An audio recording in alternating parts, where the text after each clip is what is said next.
Hello students, इस video में मैं अभय कुमार क्लास 12 फिजिक्स के चैप्टर 6 इलेक्ट्रोमैग्नेटिक इंडक्शन के पार्ट 12 को डिस्कस करने जा रहा हूं, जिसमें हम लोग important multiple choice objective questions part 2 को डिस्कस करेंगे, जिसमें मुख्य रूप से problems based multiple choice questions,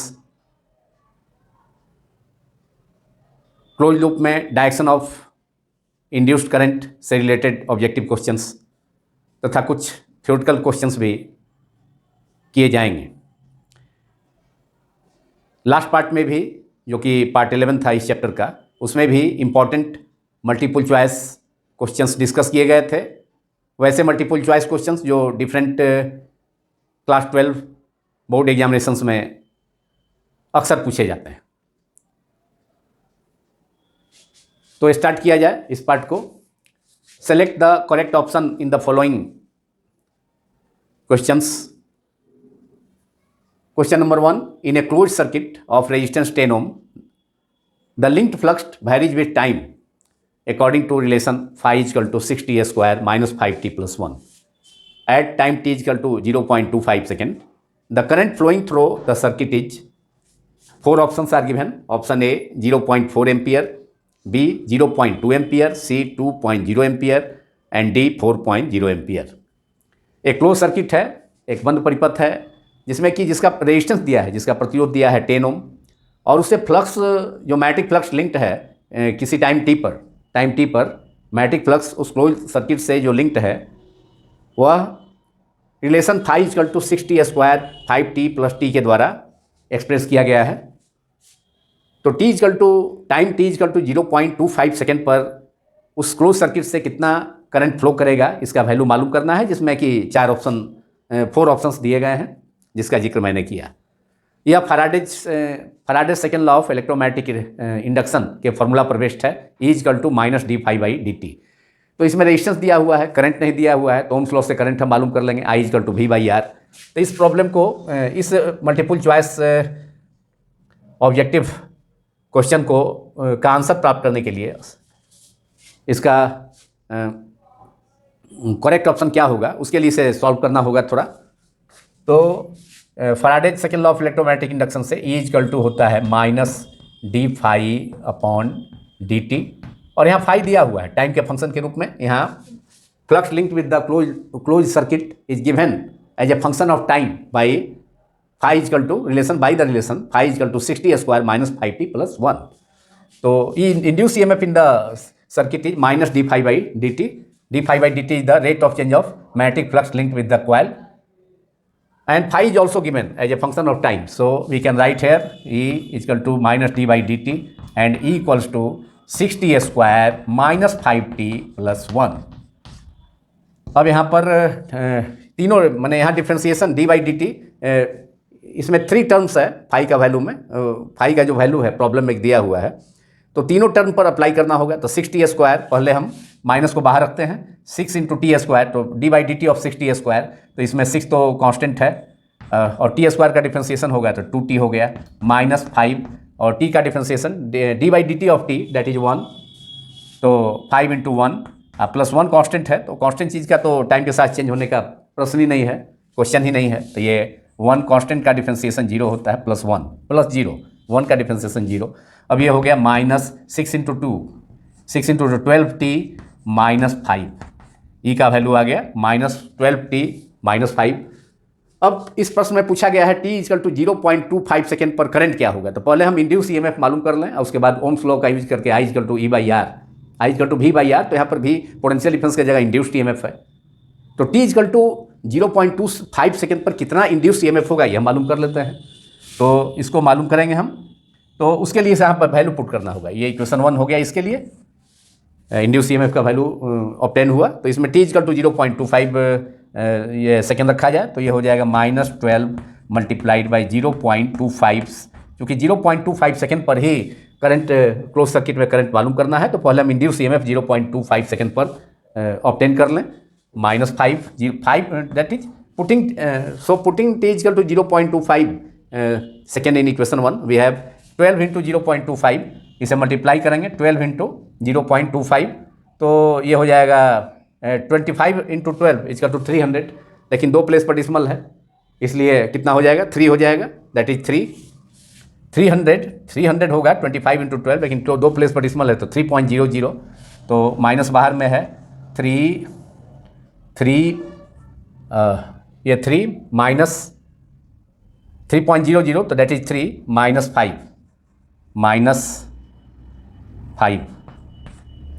and 3 - 5 equal to -2 minus बाहर में है -2 दैट इज +2 वोल्ट हो गया EMF इज 2 वोल्ट जिसे भी सिंबल से डिनोट करेंगे। अब हमको चूंकि करंट मालूम करना है t इजकल टू 0.25 सेकेंड पर उस क्लोज सर्किट में करंट कितना होगा वह मालूम करना है तो ओम्स लॉ का यूज अब यहाँ पर करेंगे I इक्वल्स टू हमें होता है जानते हैं I इजकल टू V/R तो V की जगह E है E/R E equal to 2 volt and R is resistance of the close circuit is 10 ohm 2/10 that is 10 से 2 में डिवाइड करेंगे तो 0.2 ampere the answer is 0.2 ampere current I equal to 0.2 ampere final answer आ गया current का value I equal to 0.25 ampere in the close circuit at time t equal to 0.25 second so option B is correct. और OMR sheet में इस option को colour करना होगा blue या इस ऑप्शन को मतलब बी वाले सर्किल को फुली कलर करना होगा ब्लैक और ब्लू पेन से तो option B is correct 0.2 ampere. Now question number 2 when current changes from 0 to 5 ampere in 0.2 second induces in a coil induces an induced EMF of 12 volt in the coil। उस coil में 0 से 5 ampere तक जब current change होता है 0 से 5 ampere 0.2 second में तो उस कॉइल में उस कुंडली में 20 वोल्ट का इंड्यूस्ड EMF प्रोड्यूस होता है। The coefficient of self inductance of the coil is option A 4 options are given option A 0.4 henry B 0.2 henry C 0.6 henry and last option D is 0.8 henry. तो हमें coefficient of self induction और इसे self inductance भी कहा जाता है उसे मालूम करना है तो इसके लिए भी फार्मूला है और यह फार्मूला भी Faraday second law of electromagnetic induction E equal to -dφ/dt से ही ऑब्टेन होता है। फाई की जगह हम लिख सकते हैं 5 वेरिएज I क्योंकि magnetic flux linked with a coil is directly proportional to current passing through और फ्लो थ्रू द कॉइल। जितना करंट जितना फ्लो करेगा सर्किट में उसके प्रोपोर्शनल होगा मैग्नेटिक फ्लक्स भी करंट्स के डायरेक्टली प्रोपोर्शनल होगा तो इसलिए 5 varies I that is 5 varies I और 5 equal to L into I where L is a constant of proportionality which is called self inductance और coefficient of self induction of the coil. तो 5 equal to Li रखेंगे L constant है proportionality constant है तो variation d/dt symbol से बाहर चला आएगा क्योंकि कांस्टेंट का तो वेरिएशन टाइम के साथ होगा नहीं तो करंट का होगा तो हो जाएगा formula E equal to -L di/dt तो उस फार्मूला से L का वैल्यू निकल जाएगा तो इंड्यूस EMF का मैग्नीट्यूड लेना होगा तो E का मॉड ले लेंगे तो यहाँ पर -dφ/dt का फिर मॉड होगा RSS में भी तो केवल dφ/dt हो जाएगा पॉजिटिव हो जाएगा तो इसी फार्मूला का यूज करते हुए हम इस ऑब्जेक्टिव प्रॉब्लम का सॉल्यूशन ऑब्टेन कर सकते हैं और सही ऑप्शन प्राप्त कर सकते हैं। तो अब उसके लिए formula L equal to mod of E equal to L di/dt therefore L equal to हो जाएगा फार्मूला सेल्फ इंडक्टेंस का formula L equals to E upon di/dt तो dt तो ऊपर मल्टी चला जाएगा न्यूमरेटर में अपॉन di उसी फार्मूला से induced EMF equal to magnitude of induced EMF E mod equal to -L di/dt का mod that is +L di/dt therefore L equal to E upon di/dt तो dt ऊपर चला गया numerator में और E का वैल्यू दिया हुआ है इंड्यूस EMF कितना प्रोड्यूस होता है 20 वोल्ट का induce EMF is given 20 volt 20 हो गया। टाइम इंटरवल कितना है time interval is also given in this problem number 2 question number multiple choice objective problem number 2 that is t equal to 0.2 and change in current is di is current changes from 0 to 5 ampere, that is di is equal to I2 minus I1, final current minus initial current. I2 is 5 ampere, I1 is 0 ampere, that is 5 minus 0, that is 5. तो di 5 minus 0 तो 5 हो गया, और 5 से 20 cancel हो गया 4 times. Now self inductance of the coil is 4 into 0.2, that is 0.8, that is 0.8, and SI unit of self inductance is Henry, so L is equal to 0.8 Henry. So out of 4 options, option D is correct here, 0.8 Henry. Option D is correct, 0.8 Henry, the value of coefficient of self induction और self inductance, coefficient of self induction और self inductance, इसे कहा जाता है coefficient of self induction और self inductance. Symbol L is 0.8 Henry. Now question number 3, the coefficient of mutual induction between two coils is 0.5 Henry. If the current in the primary coil changes from 2 ampere to 3 ampere in 0.01 second, the average induced EMF in the secondary coil is option A 25 volt, option B 50 volt, option C 75 volt, option D 100 volt. Out of 4 options we have to choose only one correct option. For this we can also use the same formula, that is formula for mutual inductance, which is also obtained from the Faraday's second law of electromagnetic induction. Only difference is L is replaced by M. L is replaced by M, so we can replace this formula L by M. So we can write the formula for mutual inductance.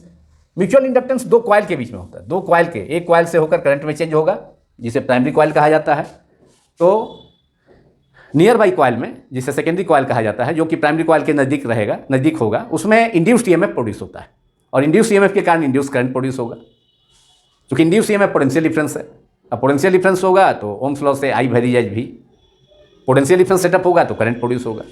तो यहाँ पर L के जगह पर केवल हम replace कर देंगे M, capital M equal to E upon D I by D T. Magnitude of induced EMF mod E equal to M D I by D T, therefore M equal to E upon D I by D T. तो फिर D T numerator में ऊपर में चला जाएगा, तो E multiplied by D T upon D आई. और यहाँ पर इस प्रॉब्लम में क्वेश्चन नंबर 3 में coefficient of mutual inductance between two coil दिया हुआ है 0.5 वोल्ट, 0.5 हेनरी, सॉरी 0.5 हेनरी. तो सीधे इस फॉर्मूला को हम लिख सकते थे E इक्वल टू M के लिए तो फॉर्मूला निकल गया, लेकिन हमको निकालना है इंड्यूस EMF, तो E इक्वल टू हो गया M D I by D T, M into D I by D T, जो कि Faraday second law of electromagnetic induction से ऑब्टेन होता है. लेकिन यहाँ पर phi E equal to minus D phi by D T, और five E equal to M I for two coils.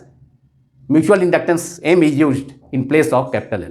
दो कॉइल्स के लिए L के जगह, सेल्फ इंडक्टेंस के जगह म्यूचुअल इंडक्टेंस कैपिटल M का यूज होता है. तो E equal to M D I by D T, और म्यूचुअल इंडक्टेंस अगर E दिया रहता, डी टी और डी आई दिया रहता, तो M निकालने के लिए इस फॉर्मूला को भी हम यूज कर सकते हैं जो न्यूमरेटर में हमने लिखा है. इसलिए therefore E equal to M into D I by D T, और M दिया हुआ है self mutual inductance of two coil is 0.5 henry. 0.5. Change in current is if the current in the primary coil changes from 2 ampere to 3 ampere.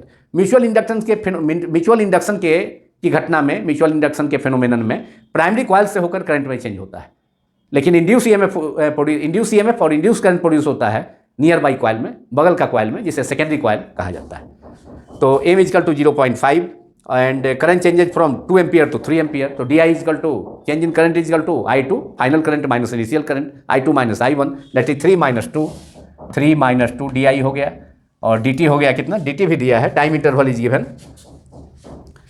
If the current in the primary coil changes from 2 ampere to 3 ampere in 0.01 second. तो D T time interval is 0.01 second.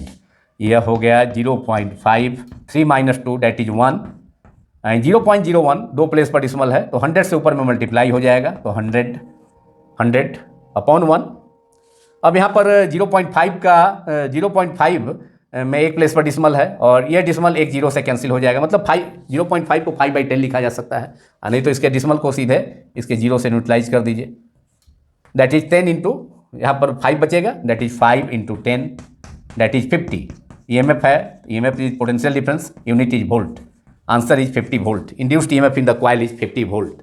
So correct option out of 4 options in question 3. Correct option is 50 volt. Option number B is correct, that is 50 volt. Now question number 4. A coil of resistance 10 ohm and inductance 10 Henry is connected to a 50 volt battery. The value of energy stored in the inductor is option A 125 joule, option B 62.5 joule, option C 250 joule, sorry 250 joule, not 25, 250 joule, and option D 500 joule. अब इसमें मालूम करना है, एक coil है जिसका resistance, coil कहें चाहे इंडक्टर कहें, उसे इंडक्टर का एग्जाम्पल सोलेनॉइड भी होगा, सोलेनॉइड भी। एक कॉइल ऑफ रेजिस्टेंस 10 ओम, तो उस कॉइल का रेजिस्टेंस आर दिया हुआ है 10 ओम है। इंडक्टेंस कितना है? इंडक्टर है, कॉइल है तो इंडक्टर है, इंडक्टर का इंडक्टेंस कितना है 10 हेनरी, एल भी दिया हुआ है, और उसको 50 वोल्ट बैटरी से कनेक्ट किया जाता है उस इंडक्टर को। तो value of energy stored in the inductor, तो value of energy stored in the inductor, इस इंडक्टर में जो एनर्जी स्टोर्ड होता है वो मैग्नेटिक पोटेंशियल एनर्जी होता है, that is magnetic potential energy और magnetic energy stored in an inductor due to flow of current through it in form of that energy in form of magnetic potential energy और magnetic energy. और उसका expression होता है U B equal to magnetic energy का symbol U, B for magnetic field, U is the symbol of energy. तो magnetic potential energy U B equal to half L I square, वो formula होता है। तो उस formula को हम apply कर देंगे आराम से, बहुत ही जल्दी माने इसका सॉल्यूशन आ जाएगा काफ़ी आसानी से। तो अब यहाँ पर इस फार्मूला का हम यूज करें, लेकिन उसमें एल का आई फिर इसमें नहीं दिया है, तो फिर ओम्स लॉ से ईएमएफ दिया हुआ है, ईएमएफ दिया हुआ है और रेजिस्टेंस दिया हुआ है कॉइल का, इंडक्टर का।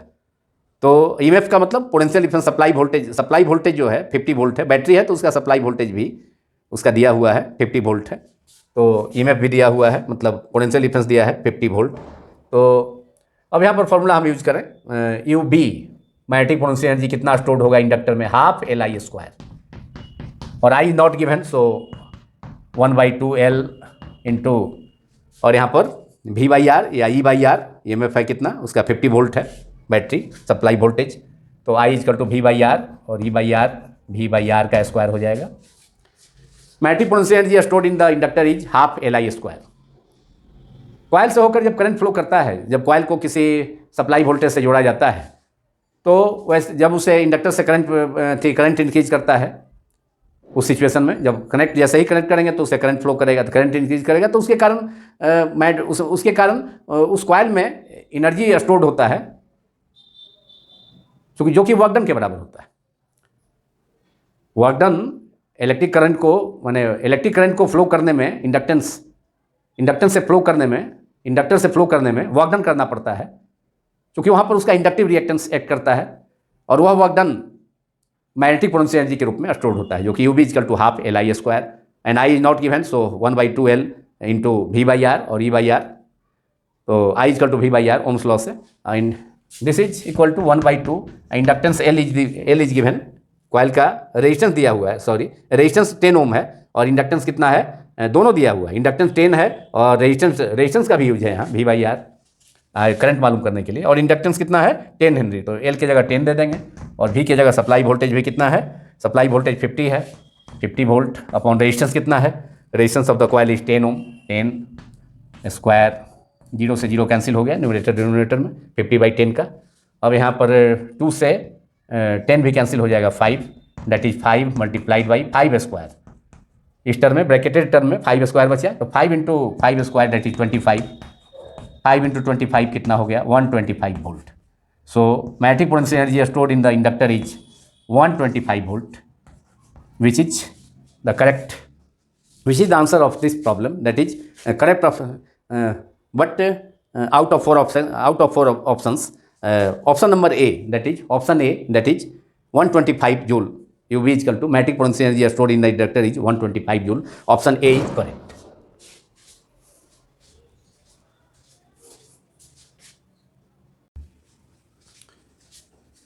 Now multiple choice question. Question number 5. A straight conductor of length 0.4 meter is moved with a speed of 7 meter per second perpendicular to magnetic field symbol B vector of 0.9 Weber per meter square or Tesla. The induced EMF across the conductor is option A 25.2 volt, option B 5.04 volt, C 2.52 volt and D 1.26 volt. एक state conductor है, सीधा चालक है, conductor है, जिसका length है 0.4 metre और उसे मैग्नेटिक फील्ड में, और वह मैग्नेटिक फील्ड जिसका वैल्यू, मैग्नेटिक फील्ड जिसका सिंबल बी वेक्टर है, उसका वैल्यू है 0.9 वेबर पर मीटर स्क्वायर और टेस्ला। तो मैग्नेटिक फील्ड के परपेंडिकुलर वह state conductor 7 metre per second की स्पीड से मोशन कर रहा है। तो उस कंडक्टर के क्रॉस, उस कंडक्टर के दोनों एंड्स के बीच में जो इंड्यूस्ड ईएमएफ होगा, प्रोड्यूस होगा, उसका वैल्यू क्या होगा। जब कोई भी स्टेट कंडक्टर जब किसी यूनिफॉर्म मैग्नेटिक फील्ड में मूव करता है मैग्नेटिक फील्ड के परपेंडिकुलर, तो उस कंडक्टर के दोनों एंड्स के बीच में पोटेंशियल डिफरेंस प्रोड्यूस सेटअप हो जाता है, जिसे मोशनल ईएमएफ कहा जाता है। पोटेंशियल डिफरेंस या इंड्यूस्ड ईएमएफ सेटअप हो जाता है, जिसे मोशनल ईएमएफ कहा जाता है। और मोशनल ईएमएफ का एक्सप्रेशन कंडक्टर के स्टेट कंडक्टर के लिए, स्टेट कंडक्टर के क्रॉस मोशनल ईएमएफ और इंड्यूस्ड ईएमएफ का एक्सप्रेशन होता है E = BLV। तो फार्मूला है मोशनल ईएमएफ का BLV। जब कोई कंडक्टर L लेंथ का मैग्नेटिक फील्ड B में V स्पीड से मोशन करता है मैग्नेटिक फील्ड के परपेंडिकुलर डायरेक्शन में, तो उस पर जो मोशनल ईएमएफ का एक्सप्रेशन होता है, उसके मतलब उस कंडक्टर के दोनों एंड्स के क्रॉस पोटेंशियल डिफरेंस और इंड्यूस्ड ईएमएफ प्रोड्यूस हो जाता है, जिसे मोशनल ईएमएफ कहा जाता है, जिसका एक्सप्रेशन होता है BLV, जिसे हम लोगों ने प्रीवियस वीडियोज में डिस्कस कर रखा है। इसी चैप्टर में मोशनल ईएमएफ का एक अलग वीडियो है, उसमें डिस्कस किया जा चुका है। अब B का वैल्यू कितना है, 0.9 वैल्यू रखा जाए। 0.9 लेंथ कितना है कंडक्टर का, 0.4 metre and V is velocity, speed of the conductor is 7। Multiply करेंगे तो 9.9 into 0.4 that is 0.36 multiplied by 7 that is 0.36 में 7 से मल्टीप्लाई करेंगे तो ये हो जाएगा 7 × 6 42 और remainder 4, 7 × 3 21 plus 4 25 that is 2.52 volt हो गया motional EMF. 2.52 volt motional EMF और induced EMF is setup across the conductor of length 0.4 metre moving with a speed 7 meter per second perpendicular to the magnetic field of a strength 0.9 Weber per meter square और Tesla is 2.52 volt. Formula से हम लोगों ने इसे obtain किया, तो so option C is correct, 2.52 volt. Now question number 6, a metal conductor of length 1 metre rotates vertically about 1 inch about one of its end at angular velocity 5 radian per second. If the horizontal component of the Earth's magnetic field is 0.2 into 10 to power minus 4 Tesla, then EMF developed between two ends of the conductor is option A 5 microvolt, option B 50 microvolt, option C 5 millivolt, option D 50 millivolt। यह भी motional EMF का ही case है, लेकिन इसमें conductor को rotate कराया जा रहा है। यूनिफॉर्म मैग्नेटिक फील्ड में कंडक्टर रोटेट कर रहा है अपने एक इंच से पास करने वाला वर्टिकल एक्सिस के अबाउट, तो उसके लिए भी एक्सप्रेशन होता है। जब कंडक्टर वहाँ तो मोशन हो रहा था, रेक्टिलिनियर मोशन है, स्ट्रेट लाइन मोशन है कंडक्टर का, जिसमें कि फार्मूला E = मोशनल ईएमएफ का कंडक्टर के क्रॉस E = BLV। अब उस कंडक्टर को L लेंथ के कंडक्टर को मैग्नेटिक फील्ड B में रोटेट कराया जा रहा है, तो उसके लिए एक्सप्रेशन होता है उस सिचुएशन में भी उस कंडक्टर के दोनों एंड्स के बीच में इंड्यूस ईएमएफ सेटअप होगा, और उसका एक्सप्रेशन होता है जब रोटेशन के केस में कंडक्टर रोटेट करेगा मैग्नेटिक फील्ड B में, तो E = induce EMF in the rotating conductor in the uniform magnetic field B is 1/2 BL² omega. तो उस फार्मूला का यूज करेंगे, half BL² omega. B is given, magnetic field is given, magnitude of magnetic field E equal to formula होता है rotational के case में, rotational case में मैंने कंडक्टर का जब रोटेट करेगा यूनिफॉर्म मैग्नेटिक फील्ड B में भी ओमेगा एंगुलर स्पीड से, तो उस कंडक्टर के क्रॉस पोटेंशियल डिफरेंस या EMF प्रोड्यूस होता है, जिसका एक्सप्रेशन है E equal to half B L square omega equals to 1/2। B का वैल्यू है मैग्नेटिक फील्ड का। मेटल कंडक्टर का length L equal to 1 metre है और vertically along rotates vertically vertical plane में about one of its end, मतलब conductor उसके अपने एक इंड के अबाउट रोटेट करता है, उससे पास करने वाला वर्टिकल एक्सिस के about at angular velocity 5 radian per second, omega 5 है, लेंथ कंडक्टर का 1 मीटर है और मैग्नेटिक फील्ड 0.2 इंटू 10⁴ टेस्ला। तो B equal to magnetic field B equal to 0.2 into 10⁻⁻⁴, length of the conductor is L is 1 metre 1 square and angular velocity omega is 5 radian per second 5। अब यहाँ 2 से ये denominator में 2 से formula में 1/2 factor है, तो 1/2 से 0.2 कैंसिल होकर 0.1 हो गया बचेगा। तो 0.1 इंटू 10⁻⁵ इज 10⁻⁵, 10⁻⁵ और इंटू 1 स्क्वायर तो 1 ही हो गया, इंटू 5 है, that is 5 into 10⁻⁵ volt, 5 into 10⁻⁵ volt. अब यहाँ जो ऑप्शन है यहाँ पर ऑप्शन में किसी में भी 5 माइक्रो वोल्ट है, वहाँ 5 वोल्ट हो गया, 10⁻⁶ रहता तो माइक्रो हो जाता। 50 माइक्रो वोल्ट है, 5 मिली वोल्ट है और 50 मिली वोल्ट है। मिली तब होता है जब यहाँ 10⁻³ होता, 5 इंटू 10⁻³ वोल्ट 5 मिली वोल्ट होता है। तो इसको माइक्रो वोल्ट में लाने के लिए, इस ऑप्शन को इस ऑब्टेन करने के लिए 10 से मल्टीप्लाई कर दिया जाए, यहाँ 10 से डिवाइड कर दिया जाए, तो ये हो जाएगा 50 इंटू, इसे लिखा जा सकता है और E equal to 50 multiplied by 10⁻⁻6 volt. अब ये आ गया 50 micro volt, 1 micro equal to 10⁻⁻6। So induce EMF across the conductor is, और इंड्यूस EMF और potential difference set up across the conductor is 50 micro volt. 50 micro volt जब 5 into 10⁻⁵, उसमें 5 उस term में 10 से मल्टीप्लाई किया और 10 से डिवाइड किया, तो 50 into 10⁻⁻6 volt, that is 50 micro volt. तो ये इसमें क्वेश्चन नंबर 6 में जो रोटेशनल कंडक्टर का रोटेशनल स्टेट को मैग्नेटिक फील्ड में रोटेशन का केस है और यूनिफॉर्म मैग्नेटिक फील्ड में, उसके कारण उस रोटेशन के कारण कंडक्टर के दोनों इंड्स के बीच में इंड्यूस EMF प्रोड्यूस होता है या पोटेंशियल डिफरेंस सेटअप होता है, जिसका value 50 micro volt, that is option number B is correct.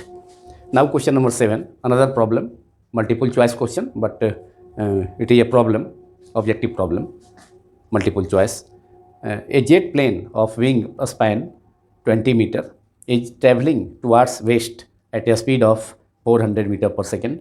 If the Earth's total magnetic field is 4 into 10⁻⁴ Tesla and the deep angle is 30 degree at that place, the voltage difference or potential difference PD developed across the ends of the wing is option A 3.2 volt, option B 6.4 volt, option C 1.6 volt and option D 0.8 volt. यह भी एक बहुत ही important problem है और यह NCERT text book के एक problem जैसा ही उसी के सिमिलर है, उसी जैसा है और इसे भी अक्सर पूछा जा सकता है किसी भी एग्ज़ाम में, 12th board exam, CBSE board exam या स्टेट बोर्ड्स एग्ज़ाम और एम्स, नीट और IIT मेंस, किसी भी एग्ज़ाम में पूछा जा सकता है। तो एक जेट प्लेन है जिसका विंग का जो लेंथ है, जिसका जो डैने हैं उसका लेंथ कितना है, उसका 20 मीटर है। दोनों उसका विंग जो होगा दोनों साइड में, लेंथ के दोनों साइड में विंग का लेंथ है 20 metre, travelling towards west at a speed of 400 metre per second, और एरोप्लेन वेस्ट डायरेक्शन में ट्रेवल कर रहा है 400 मीटर पर सेकेंड स्पीड से, और अर्थ का horizontal component of earth magnetic field वहाँ है उस प्लेस में 0.2 इंटू 10⁻⁴ टेस्ला। ये एरोप्लेन है और ये वेस्ट डायरेक्शन में मोशन कर रहा है। और अर्थ के मैग्नेटिक फील्ड का कंपोनेंट BH, ये BH होता है, BH इसी डायरेक्शन में है, BH हॉरिजॉन्टल डायरेक्शन में है, मतलब ईस्ट टू वेस्ट डायरेक्शन में, और एरोप्लेन भी उसी डायरेक्शन में मूव कर रहा है, एरोप्लेन भी उसी डायरेक्शन में मूव कर रहा है। और इसका जो स्पैन है थी, इसका जो जेट प्लेन का विंग स्पैन है, वह उसका तो मोशन, वह तो वेस्ट डायरेक्शन के परपेंडिकुलर होगा। वेस्ट डायरेक्शन में प्लेन मूव करेगा तो उसका विंग जो होगा उसके वर्टिकल होगा, परपेंडिकुलर होगा। तो पोटेंशियल डिफरेंस इस विंग के क्रॉस, ये एरोप्लेन का जो विंग है उसके क्रॉस पोटेंशियल डिफरेंस सेटअप होगा वर्टिकल डायरेक्शन में। इसलिए यहाँ पर हॉरिजॉन्टल कंपोनेंट अर्थ के मैग्नेटिक फील्ड का दिया हुआ है, यहाँ हॉरिजॉन्टल कंपोनेंट दिया हुआ है, टोटल मैग्नेटिक फील्ड दिया हुआ है। हॉरिजॉन्टल कंपोनेंट तो ईस्ट टू वेस्ट डायरेक्शन में होगा, और अर्थ के मैग्नेटिक फील्ड का जो वर्टिकल कंपोनेंट होता है वह है नीचे की ओर होगा, जिधर की विंग है। और अर्थ का टोटल एंगल ऑफ डीप दिया हुआ है, तो मतलब एंगल ऑफ डीप जो होगा वह हॉरिजॉन्टल डायरेक्शन से अर्थ के रिजल्टेंट मैग्नेटिक फील्ड का इंक्लिनेशन है। तो अर्थ का resultant magnetic field horizontal direction से सपोज किया, ये जितना एंगल से होगा, मतलब इस डायरेक्शन में, मतलब BH और BV दोनों के प्लेन में, मतलब XY प्लेन में मैग्नेटिक फील्ड का डायरेक्शन होगा, रिजल्टेंट डायरेक्शन होगा, जो कि हॉरिजॉन्टल डायरेक्शन से कितना एंगल फॉर्म करता है। हॉरिजॉन्टल डायरेक्शन से सपोज करते हैं एंगल ठीक डेल्टा है, और इसी एंगल को क्या कहते हैं, डीप एंगल का, एंगल ऑफ डीप कहा जाता है। अर्थ का total magnetic field horizontal direction से, मतलब अर्थ के मैग्नेटिक फील्ड के हॉरिजॉन्टल डायरेक्शन से जितना एंगल फॉर्म करता है, that angle is called angle of deep. The angle which the direction of resultant magnetic field of Earth makes with the horizontal direction along which horizontal component of Earth magnetic field BH is present, that angle is called angle of dip। तो अब यहाँ पर इसके जो ये wings हैं, wing span है aeroplane का, उसके क्रॉस निकालना है पोटेंशियल डिफरेंस। तो ये विंग स्पैन क्या हो गया, मोशन जब थी एरोप्लेन का वेस्ट डायरेक्शन में होगा, तो वेस्ट डायरेक्शन इधर है, वेस्ट डायरेक्शन, ईस्ट इधर हो गया, वेस्ट लेफ्ट साइड में, ईस्ट राइट साइड में, ईस्ट से वेस्ट है। तो पोटेंशियल डिफरेंस प्रोड्यूस होगा इस विंग स्पैन के दोनों इंड्स के बीच में, तो वह परपेंडिकुलर डायरेक्शन में होगा, मतलब जो मोशन हो रहा है एरोप्लेन का उसके परपेंडिकुलर डायरेक्शन में होगा। तो वहाँ पर इस सिचुएशन में मोशनल ईएमएफ का फार्मूला है E equal to motional EMF जो प्रोड्यूस होगा या पोटेंशियल डिफरेंस सेटअप होगा इस विंग स्पैन के, एरोप्लेन के विंग स्पैन के क्रॉस, दोनों इंड्स के क्रॉस, तो वह हो जाएगा E equal to BLV। Formula BL है, लेकिन B यहाँ पर magnetic field potential difference set up होगा विंग स्पैन के क्रॉस, तो उस डायरेक्शन के long vertical component magnetic field का है, तो BV हो गया, BV। और length of the wing span is given BVL, BV the vertical component of earth magnetic field. और BV इक्वल टू कितना हो जाएगा, यहाँ पर B अर्थ का टोटल मैग्नेटिक फील्ड है, हॉरिजॉन्टल डायरेक्शन से डेल्टा एंगल फॉर्म करता है, तो BH इक्वल टू हो गया B cos delta and BV equal to B sin delta, BV हो गया B sin डेल्टा, इधर हो गया BV के vertical component of earth magnetic field is B sin delta. तो फार्मूला है मोशनल ईएमएफ का E इक्वल टू BLV, लेकिन यहाँ पर B की जगह BV लिया गया, इसलिए कि जो विंग स्पैन है कंडक्टर एरोप्लेन का, उसका लेंथ हॉरिजॉन्टल डायरेक्शन के परपेंडिकुलर है। मोशन हो रहा है वेस्ट डायरेक्शन में, लेकिन विंग उसका परपेंडिकुलर डायरेक्शन, मतलब विंग परपेंडिकुलर डायरेक्शन में है हॉरिजॉन्टल के, और उसके लॉन्ग अर्थ के मैग्नेटिक फील्ड का vertical component B sin delta है। इसलिए induce EMF developed across the wing span of the aeroplane is E equal to BV, magnetic field का vertical component L into V। अब BV का value है यहाँ,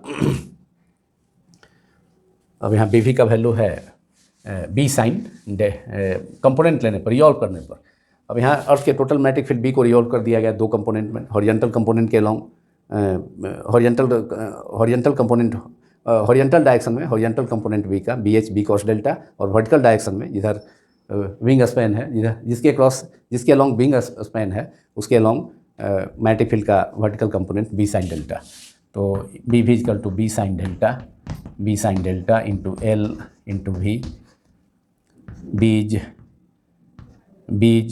the value of B magnetic field is earth total magnetic field is 4 × 10⁻⁴ tesla, 4 into 10 to the power minus 4 sine. Angle of dip is 30 degree. Length of the rod is 20 meter, and velocity of the rod is 400 meter per second. 400 meter per second. That is equal to 4 into 10 to the power minus 4 sine 30 half multiplied by 400 into 20, that is 8,000. अब यहाँ पर 10 to power minus 4 है, यहाँ 10 to power 3 है 8,000 में, तो -4 plus 3, तो 10 to power plus 3 से 10 टू पावर माइनस 3 यूटिलाइज हो जाएगा 10 टू पावर माइनस 4 का, तो 10 टू पावर माइनस 1 पावर बचेगा। यहाँ ये 4 कैंसिल हो गया 2 से, दैट इज़ 2, तो 2 into 10 to the power 2 into फिर यहाँ पर 8 भी है, तो 8 इंटू 1000, तो इसका 3 जीरो यूटिलाइज हो जाएगा 10 टू पावर माइनस 4 के -3 पावर से, तो यहाँ पर बच जाएगा 10 टू पावर माइनस 1, तो that is 8 into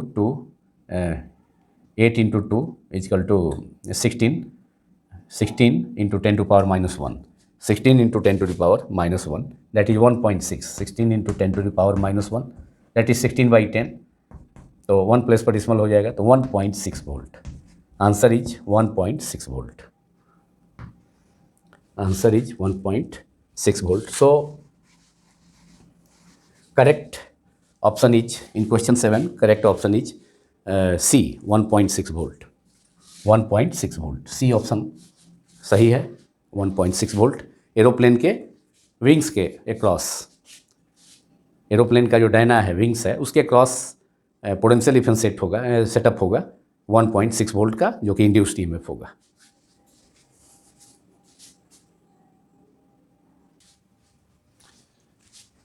Now multiple choice question number 8.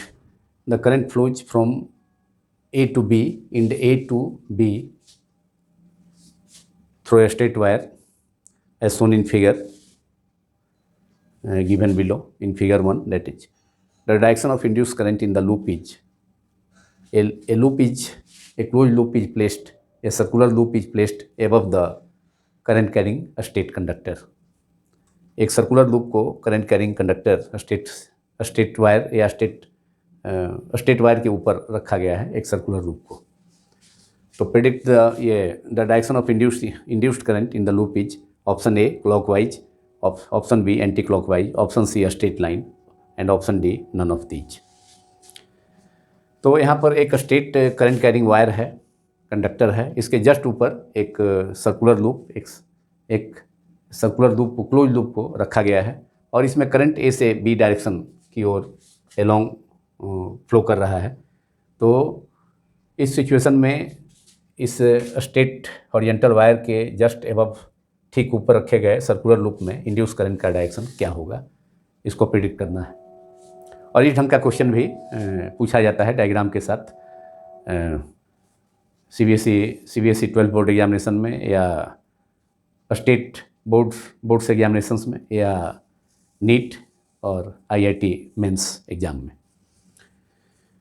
तो चूँकि अब राइट हैंड थंब रूल का यहाँ पर यूज करेंगे, इसमें थंब को करंट के डायरेक्शन में स्ट्रेट वायर के एलोंग करंट के डायरेक्शन में प्लेस करेंगे। थंब को अगर रखा जाए, राइट हैंड के थंब को अगर करंट के डायरेक्शन में स्ट्रेट वायर के एलोंग रखा जाए, तो कर्ल फिंगर, तो जो मुड़ी हुई उंगलियां जो हैं, मुड़ी हुई उंगलियां कर्ल फिंगर्स मैग्नेटिक फील्ड के डायरेक्शन को देती हैं। तो कर्ल फिंगर, तो इसका जो डायरेक्शन होगा मैग्नेटिक फील्ड का, इस माने करंट कैरिंग कंडक्टर के कारण स्ट्रेट वायर से लेफ्ट से राइट डायरेक्शन में करंट फ्लो कर रहा है, तो इसके कारण जो मैग्नेटिक फील्ड सेटअप होगा करंट कैरिंग कंडक्टर के कारण, उसका डायरेक्शन किधर होगा, अपवार्ड नॉर्मल होगा। क्योंकि यहाँ कर्ल फिंगर बाहर की ओर, यहाँ कर्ल फिंगर जो है थंब को करंट के लॉन्ग, थंब को स्ट्रेट वायर के लॉन्ग जिस डायरेक्शन में करंट फ्लो किया जाता है उस डायरेक्शन में रखा जाता है। तो कर्ल फिंगर जो है वह, जो मुड़ी उंगलियां हैं 4 फिंगर्स हैं, वह बाहर की तरफ जा रही हैं, तो इसलिए वो बाहर की तरफ हैं, इसलिए मैग्नेटिक फील्ड का डायरेक्शन इस current carrying conductor straight wire के कारण upward direction, outward normal direction में होगा, या आउटवार्ड नॉर्मल या अपवार्ड नॉर्मल डायरेक्शन में होगा, मतलब ऊपर की ओर। तो इंड्यूस करंट का डायरेक्शन ऐसा होगा जिससे कि करंट कैरिंग कंडक्टर के कारण जो मैग्नेटिक फील्ड सेटअप हुआ है उसका अपोज कर सके। तो चूँकि मैग्नेटिक फील्ड अपवर्ड डायरेक्शन में हुआ, आउटवर्ड नॉर्मल डायरेक्शन में है, या ऊपर की ओर परपेंडिकुलर डायरेक्शन में है प्लेन ऑफ पेपर के या plane of the straight wire के, कंडक्टर के, तो इंड्यूस करंट का डायरेक्शन ऐसा होगा। क्योंकि इंड्यूस करंट का जो डायरेक्शन होता है अपोजिंग नेचर का होता है, वो मैग्नेटिक फील्ड में इंक्रीज का या मैग्नेटिक फ्लक्स में इंक्रीज का अपोज करता है। तो चूँकि यहाँ पर मैग्नेटिक फील्ड का डायरेक्शन अपवर्ड नॉर्मल है, आउटवर्ड नॉर्मल है, इसलिए क्लोज लूप में, क्लोज सर्कुलर लूप में इंड्यूस करंट का डायरेक्शन क्या हो जाएगा, उसको अपोज करने के लिए किधर हो जाएगा, क्लॉकवाइज डायरेक्शन में। मतलब क्लॉकवाइज डायरेक्शन का मतलब डाउनवर्ड की ओर। तो इसमें ये इंड्यूस करंट का डायरेक्शन किधर हो जाएगा, क्लॉकवाइज हो जाएगा, दैट इज क्लॉकवाइज, जिससे कि मैग्नेटिक फील्ड के डायरेक्शन का अपोज किया जा सके। ये क्लॉकवाइज डायरेक्शन, ये डायरेक्शन क्लॉकवाइज है, जिससे कि मैग्नेटिक फील्ड के इंक्रीज होने का जो डायरेक्शन है, मैग्नेटिक फील्ड का डायरेक्शन किधर होगा इसके कारण, अपवर्ड नॉर्मल, ऊपर की तरफ बी वेक्टर मैग्नेटिक फील्ड का डायरेक्शन। तो इसको अपोज करने के लिए इसमें इंड्यूस करंट का डायरेक्शन क्लोज लूप में उस डायरेक्शन में होगा, जिससे कि मैग्नेटिक फील्ड के करंट कैरिंग कंडक्टर के कारण जो मैग्नेटिक फील्ड है उसके मैग्नेटिक फील्ड के डायरेक्शन का अपोज कर सके। तो इसलिए नीचे की ओर होगा, मतलब क्लॉकवाइज डायरेक्शन में होगा इंड्यूस करंट का डायरेक्शन। तो इसमें correct option is a, clockwise direction. Now question number 9, जो कि इसी से रिलेटेड है और इसे भी CBSE एग्जाम में पूछा जा चुका है 12 बोर्ड एग्जामिनेशन में। Predict the directions of induce current in metal rings 1 and 2 lie in the same plane when current I in the wire is increasing steadily. यहाँ स्ट्रेट वायर है जिससे करंट आई स्टेडली, मतलब increase कर रहा है लेकिन समान दर से, एक समान दर से इंक्रीज कर रहा है, लेकिन स्टेडली नियर दर से, कॉन्स्टेंटली, स्टेडी रूप से, स्टेडी का मतलब अस्थायी रूप से। तो predict the direction of induce current in metal rings 1 and 2 line in the same plane. एक मेटल रिंग फर्स्ट नंबर 1 यह स्टेट वायर के ऊपर है, दूसरा ring 2 straight current carrying conductor के नीचे है। इन दोनों में इंड्यूस करंट का डायरेक्शन को प्रिडिक्ट करना है।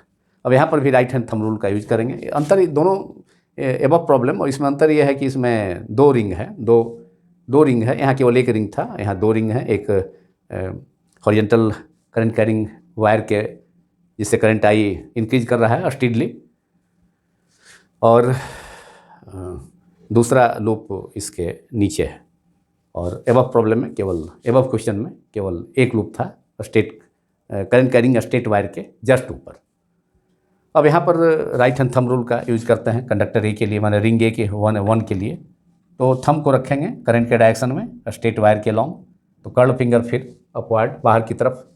जो राइट हैंड का जो कर्ल फिंगर्स हैं, ऑल 4 कर्ल फिंगर्स, वह किधर जा रही हैं, वो जो है आउटवर्ड नॉर्मल डायरेक्शन में जा रही हैं, बाहर की तरफ।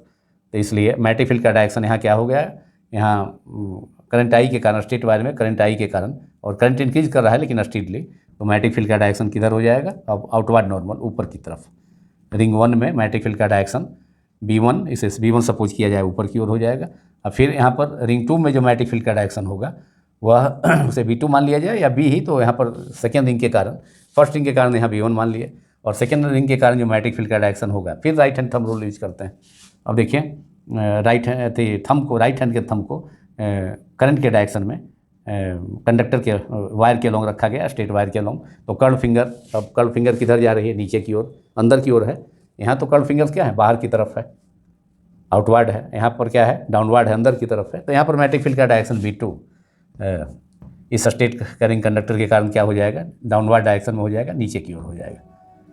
ये B2 करंट मैग्नेटिक फील्ड का डायरेक्शन हो गया due to current carrying conductor in which current I increasing steadily. तो यहाँ पर मैग्नेटिक फील्ड का डायरेक्शन B2 नीचे की ओर हो गया, और यहाँ B1 किधर हो गया, ऊपर की ओर हो गया। अब यहाँ पर मैग्नेटिक फील्ड का डायरेक्शन ऐसा होगा, लूप 1 में, रिंग 1 में मैग्नेटिक फील्ड का डायरेक्शन इंड्यूस करंट का डायरेक्शन ऐसा होगा जिससे कि वह स्टेट वायर में, करंट कैरिंग कंडक्टर वायर में करंट के कारण, करंट इंक्रीज करने के कारण स्टेटली जो मैग्नेटिक फील्ड सेटअप हो रहा है उसका अपोज कर सके। तो इसमें चूंकि मैग्नेटिक फील्ड रिंग 1 में ऊपर की ओर है, अपवर्ड नॉर्मल, आउटवर्ड नॉर्मल, तो इसमें रिंग 1 में इंड्यूस करंट का डायरेक्शन क्या हो जाएगा, क्लॉकवाइज हो जाएगा, नीचे की तरफ क्लॉकवाइज। और फिर इसमें और इस रिंग में, रिंग 2 में, चूँकि मैग्नेटिक फील्ड का डायरेक्शन इस करंट के कारण, करंट कैरिंग स्टेट वायर के कारण रिंग 2 में मैग्नेटिक फील्ड का डायरेक्शन चूँकि नीचे की ओर है, इसलिए इसमें मैग्नेटिक फील्ड का डायरेक्शन किधर हो जाएगा, इसमें मैग्नेटिक फील्ड का डायरेक्शन इसमें मैग्नेटिक फील्ड का डायरेक्शन एंटी क्लॉक हो जाएगा, क्योंकि मैग्नेटिक फील्ड का डायरेक्शन रिंग 2 में किधर है, मैग्नेटिक फील्ड जो सेटअप हुआ है उसका direction right hand thumb rule से मैंने बतलाया, राइट थंब को रखेंगे करंट के डायरेक्शन में स्टेट कंडक्टर के लॉन्ग, तो कर्व फिंगर, जो कर्व फिंगर अंदर की तरफ है, इनवर्ड है या डाउनवर्ड डायरेक्शन में है, डाउनवर्ड नॉर्मल डायरेक्शन में है, तो B2 नीचे की ओर हो गया। B2 माने लूप 2 के कारण, लूप 2 में जो इंड्यूस थे लूप 2 में जो इस करंट कैरिंग कंडक्टर के कारण जो मैग्नेटिक फील्ड सेटअप होगा इसमें लूप 2 में, वह होगा किधर, नीचे की तरफ, डाउनवर्ड नॉर्मल। इसलिए अब इसमें इस डायरेक्शन को अपोज करने के लिए करंट का जो डायरेक्शन होगा वह हो जाएगा, इसमें तो फर्स्ट में तो क्लॉकवाइज हो गया, और इसमें क्या हो जाएगा, अब ऊपर की ओर एंटी क्लॉकवाइज, इसमें जो हो जाएगा करंट का डायरेक्शन अब ऊपर की ओर एंटी क्लॉकवाइज। और इसमें चूँकि मैग्नेटिक फील्ड ऊपर की ओर है तो इसमें डायरेक्शन हो गया, इंड्यूस करंट का डायरेक्शन उस मैग्नेटिक फील्ड का अपोज करेगा जो कि state current carrying straight wire के कारण प्रोड्यूस हो रहा है।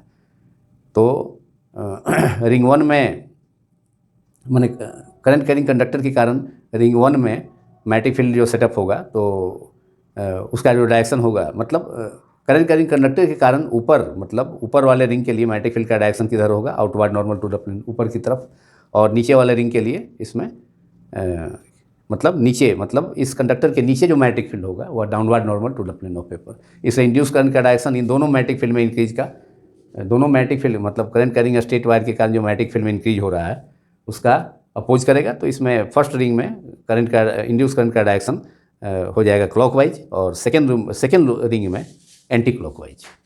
तो इसका आंसर होगा clockwise direction of induced current, direction of induced current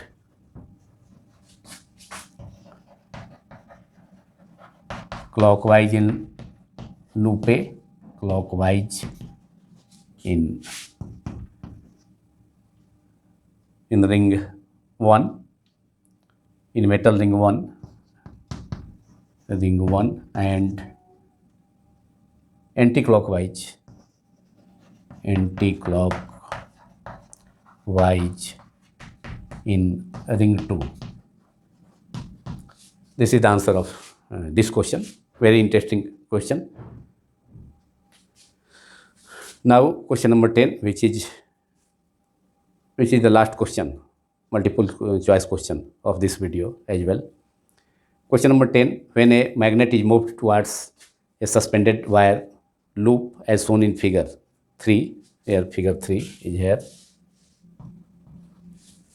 then predict the direction of induced current in the loop. Option A anti-clockwise, B clockwise, C either clockwise और anti-clockwise, कभी क्लॉकवाइज है कभी एंटी क्लॉकवाइज है, and D none of these. एक यहाँ magnet, bar magnet है, उसको move किया जा रहा है। इस मैग्नेट, बार मैग्नेट का साउथ पोल को मूव किया, बार मैग्नेट SN है, इसके साउथ पोल को मूव किया जा रहा है एक रिंग के टुवार्ड्स, और वह मेटल रिंग एक सस्पेंडेड है, फ्रीली सस्पेंडेड है, एक सपोर्ट से सस्पेंडेड है, sorry. When a metal ring is move towards a suspended wire loop as, एक वायर से एक लूप, वायर लूप है यहाँ, और ये सस्पेंडेड है, लटकाया गया है एक सपोर्ट से, और इसके तरफ, इसकी ओर एक साउथ बार मैग्नेट के साउथ पोल को लाया जा रहा है। तो इसमें इंड्यूस करंट का डायरेक्शन क्या होगा, 4 ऑप्शन दिया हुआ है, 4 options are given, anti clock option A, B clockwise, C either clockwise और anti clockwise, and D none of these. अब यहाँ इलेक्ट्रोमैग्नेटिक फिनोमिनन, इलेक्ट्रोमैग्नेटिक इंडक्शन का फिनोमिनन यहाँ अकर होगा जब किसी से बार मैग्नेट के साउथ पोल या नॉर्थ पोल को किसी क्लोज लूप के नज़दीक या दूर ले जाते हैं, तो मैग्नेटिक फ्लक्स, जब क्लोज लूप के नज़दीक लाएंगे तो मैग्नेटिक फ्लक्स बढ़ेगा, मैग्नेटिक फ्लक्स इंक्रीज करेगा। यहाँ भी साउथ पोल को नज़दीक लाए हैं तो मैग्नेटिक फ्लक्स इंक्रीज करेगा। तो इसके कारण इंड्यूस करंट का जो डायरेक्शन होगा वह उस कॉज का, और लेंज रूल कहता है कि मैग्नेटिक फील्ड का डायरेक्शन, इंड्यूस करंट का डायरेक्शन उस कॉज का अपोज करता है, जिसके चलते वह स्वयं उत्पन्न होता है। तो कॉज क्या है, साउथ पोल को इस रिंग के नज़दीक लाना। तो इसके कारण क्या होगा, जो रिंग का साउथ पोल के पास वाला जो इंड है इस रिंग का, वह उसमें इंड्यूस करंट का डायरेक्शन ऐसा होगा जिससे कि उसको नज़दीक लाने का, साउथ पोल को रिंग के नज़दीक लाने का अपोज कर सके। इसलिए यहाँ पर चूँकि साउथ पोल जैसा ये बिहेवियर करेगा ये फेस, तो इसमें करंट का डायरेक्शन क्या हो जाएगा, क्लॉकवाइज। वही नॉर्थ पोल को लाया जाता तो नॉर्थ पोल को रिपेल करने के लिए इसमें इंड्यूस करंट का डायरेक्शन हो जाता है एंटी क्लॉकवाइज। तो जब साउथ पोल है, साउथ पोलरिटी होगी, साउथ पोल बिहेव, इस रिंग का फेस साउथ पोल जैसा बिहेव करेगा, तो इसमें करंट का डायरेक्शन क्या होगा, क्लॉकवाइज। मतलब करंट का डायरेक्शन क्लॉकवाइज हो जाएगा, जिससे कि इंड्यूस यहाँ पर भी ये इंड भी साउथ पोल जैसा बिहेव कर सके, ये फेस रिंग का जो कि साउथ पोल के नज़दीक है, जिससे कि साउथ पोल को रिपेल किया जा सके। मतलब साउथ पोल को रिंग के नज़दीक लाने का अपोज किया जा सके, इसलिए इंड्यूस करंट का डायरेक्शन ऐसा होगा इस रिंग में, इस क्लोज लूप में, जिससे कि उसकी पोलरिटी भी डायरेक्शन हो जाएगा क्लॉकवाइज डायरेक्शन, जिससे कि साउथ पोल पोलरिटी यहाँ प्रोड्यूस होगी और वह south pole magnet bar magnet के साउथ पोल को रिपेल कर सकेगा, जिससे कि उस कॉज का अपोज हो सके। कॉज का मतलब, कॉज क्या है, साउथ पोल को इस रिंग के नज़दीक लाना। और जब इंड्यूस करंट प्रोड्यूस हो जाएगा तो उसी कॉज का अपोज करती है, इसलिए रिंग में जो क्लॉकवाइज का डायरेक्शन होगा वह क्या होगा, क्लॉकवाइज। साउथ पोलरिटी प्रोड्यूस होगी बार मैग्नेट के साउथ पोल के नज़दीक जो फेस है क्लोज लूप, उसमें। तो इस क्लोज लूप में करंट का डायरेक्शन क्लॉकवाइज डायरेक्शन होगा। तो ऑप्शन बी इज करेक्ट। अगर यहाँ पर नॉर्थ पोल के बदले में इसका रिवर्स पोल, मतलब साउथ पोल के बदले में इसका रिवर्स ठीक अपोजिट पोल नॉर्थ पोल लाया जाता, तो करंट का डायरेक्शन कैसा हो जाता, करंट का डायरेक्शन उसमें हो जाता एंटी क्लॉकवाइज, जिससे कि वो ये फेस भी नॉर्थ पोल जैसा बिहेव करता, जो नॉर्थ पोल के नज़दीक वाला होता, जिससे कि उस नॉर्थ पोल को नज़दीक लाने का इंड्यूस करंट का डायरेक्शन अपोज कर सके। तो जब नॉर्थ पोल को लाया जाएगा, बार मैग्नेट नॉर्थ पोल को किसी क्लोज लूप के निकट लाया जाएगा, तो करंट का डायरेक्शन उसमें एंटी क्लॉकवाइज डायरेक्शन होगा, जिससे कि वह फेस नॉर्थ पोल के नज़दीक वाला जो फेस है क्लोज लूप का या रिंग का, वह नॉर्थ पोल जैसा बिहेव कर सके, जिससे कि नॉर्थ पोल को उसके नज़दीक लाने का अपोज किया जा सके। और जब साउथ पोल को लाएंगे तो वह पोलरिटी वहाँ पर भी उस इंड का, उस फेस का पोलरिटी भी साउथ पोल जैसा होगा, जिससे करंट का जो डायरेक्शन होगा वह क्लॉकवाइज हो जाएगा। और सेकेंड सिचुएशन में नॉर्थ पोल को लाते तो एंटी क्लॉकवाइज। अगर इसी क्वेश्चन में को चेंज कर दिया जाए, नॉर्थ पोल को लाया जाएगा, तो यह भी वैसे भी क्वेश्चन पूछा जा सकता है, पहले भी प्रीवियस ईयर्स में ही पूछा जा चुका है बोर्ड एग्जामिनेशंस में। तो इसी क्वेश्चन के question number 10 multiple choice question के डिस्कशन के साथ यह वीडियो समाप्त होता है। अभी भी इस चैप्टर में बहुत सारे मल्टीपल चॉइस क्वेश्चंस हैं, ज़रूरत पड़ने पर और भी वीडियोज आगे चलकर बनाए जा सकते हैं, लेकिन फ़िलहाल जिसमें जितना इम्पोर्टेंट क्वेश्चंस हैं जो बोर्ड एग्जामिनेशंस में पूछे जा चुके हैं, उन पर आधारित वीडियो MCQs पार्ट 2 और पार्ट 1 इसके प्रीवियस वीडियो में, पार्ट 11 में, जो कि पार्ट 1 था मल्टीपल चॉइस क्वेश्चन का, और यह पार्ट 12 जो इंटायर चैप्टर का है वह MCQs पार्ट 2 है। तो यदि यह वीडियो आप सभी को पसंद आया हो तो इसे लाइक करें, दूसरों से शेयर करें तथा सब्सक्राइब करना भी न भूलें। Thank you very much.